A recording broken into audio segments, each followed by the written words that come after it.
Hey guys, subscribe and click on the bell icon to get more amazing content from IHNT.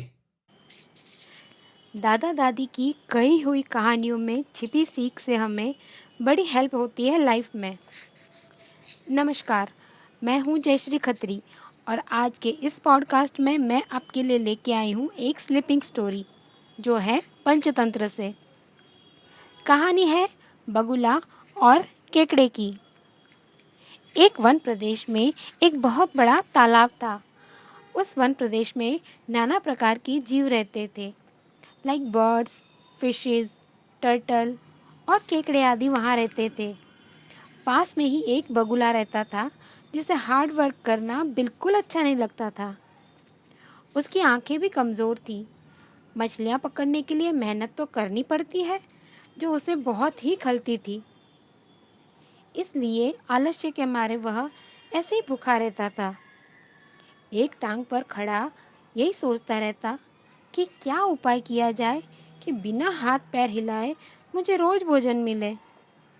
अब एक दिन उसे उपाय सूझा तो वह उसे आजमाने बैठ गया। अब बगुला तालाब के किनारे खड़ा हो गया और लगा आंसू बहाने। एक केकड़े ने उसे आंसू बहाते देखा तो वह उसके निकट गया और पूछने लगा, मामा, क्या बात है? भोजन के लिए मछलियों का शिकार करने की बजाय खड़े खड़े आंसू बहा रहे हो। उस पर बगुला रोते रोते बोला, बेटे, बहुत कर लिया मछलियों का शिकार। अब मैं यह पाप और नहीं करूँगा। मेरी आत्मा जाग उठी है, इसलिए मैं निकट आई हुई मछलियों को भी नहीं पकड़ रहा हूँ। तो केकड़ा बोला, मामा, शिकार नहीं करोगे? कुछ खाओगे नहीं तो मर जाओगे। बगुला फिर से रोते रोते बोला, ऐसे जीवन का तो नष्ट होना ही अच्छा है बेटे।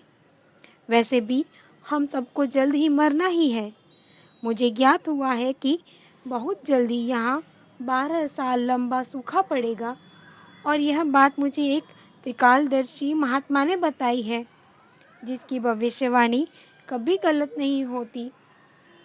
अब केकड़े ने जाकर सबको उसके और बगुले के बीच हुई बात बताई। सूखा पड़ने वाला है, यह बात सुनकर सब डर गए।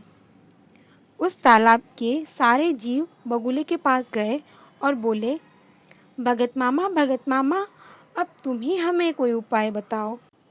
बचाव का कोई रास्ता बताओ, अपनी अकल लड़ाओ। तुम तो अब महाज्ञानी बन गए हो।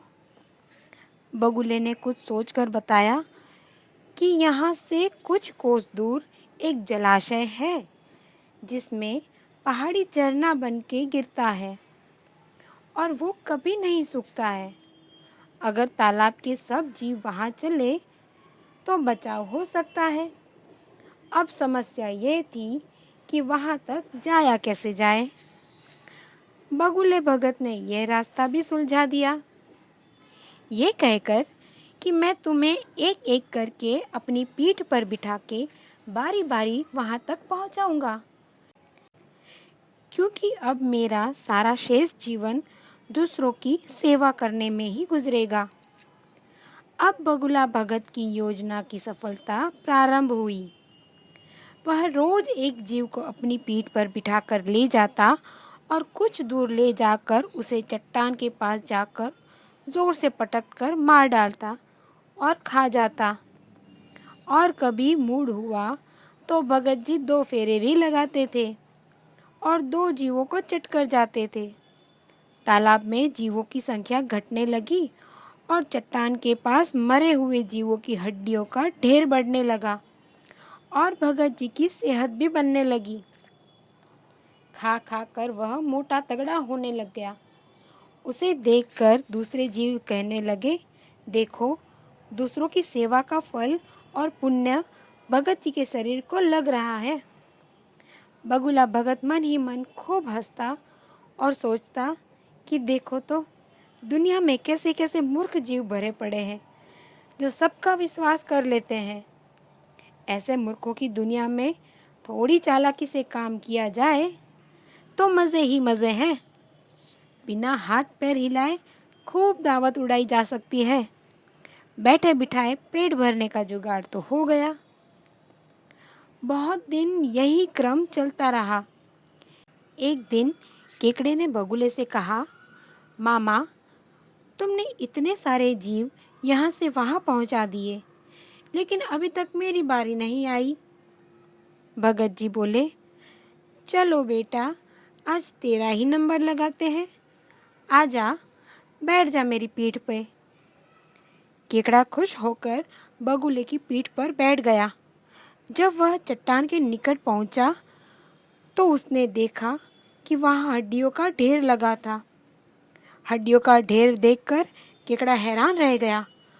वो हकलाने लगा और बोला कि यह हड्डियों का ढेर कैसा है मामा? वह वह जलाशय और कितनी दूर है? बगुला भगत जोर जोर से हंसने लगा और बोला, मूर्ख, वहाँ कोई भी जलाशय नहीं है। मैं एक एक को पीठ पर बिठाकर यहाँ लाता हूँ और खाता रहता हूँ। आज तू मेरी भूख मिटाएगा। केकड़ा सारी बात समझ गया। वह थोड़ा डरा, लेकिन उसने हिम्मत न हारी और तुरंत अपने जंबूर जैसे पंजों को आगे बढ़ाकर उनसे दुष्ट बगुले की गर्दन दबा दी और तब तक दबाए रखी जब तक उसके प्राण पखेरु उड़ न गए। फिर केकड़ा बगुले भगत का कटा सिर लेकर तालाब पर लौटा और सारे जीव को सच्चाई बता दी कि कैसे उस दुष्ट बगुले भगत ने उन्हें धोखा दिया था। ये कहानी हमें दो इम्पोर्टेंट सीख देती है। पहली, दूसरों की बातों पे आंखें बंद करके कभी विश्वास नहीं करना चाहिए। वास्तविक परिस्थितियों के बारे में पहले पता लगा लेना चाहिए। हो सकता है सामने वाला मनगढ़ंत कहानियाँ बना के आपको लुभाने की कोशिश कर रहा हो। और दूसरी सीख, कठिन से कठिन परिस्थिति और मुसीबत के समय में भी अपना आपा नहीं खोना चाहिए और धीरज व बुद्धि से कार्य करना चाहिए, जैसे उस केकड़े ने किया। आज की कहानी आपको कैसी लगी हमें ज़रूर बताइएगा। आपके लाइक्स और कमेंट्स हमें मोटिवेट करती है और भी मज़ेदार कहानियाँ आप तक पहुँचाने के लिए, और हमें बेहतर होने में भी बहुत हेल्प कर देगी। हमें लाइक और सब्सक्राइब करना मत भूलिएगा। फिर मिलेंगे अगले पॉडकास्ट में एक नई कहानी के साथ। तब तक sleep well, live better. Bye bye.